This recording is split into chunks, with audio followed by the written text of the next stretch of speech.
Kita may lipayay samtang nakapanaw ngadto sa atong puloy anan. Ang kahadlok atong igasikway karon sa Ginoo kita tabangan.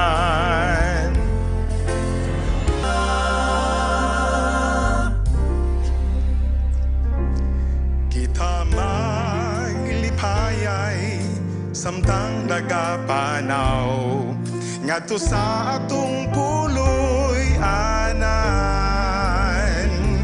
Ang kahadlok atong igasikway karon sa Ginoo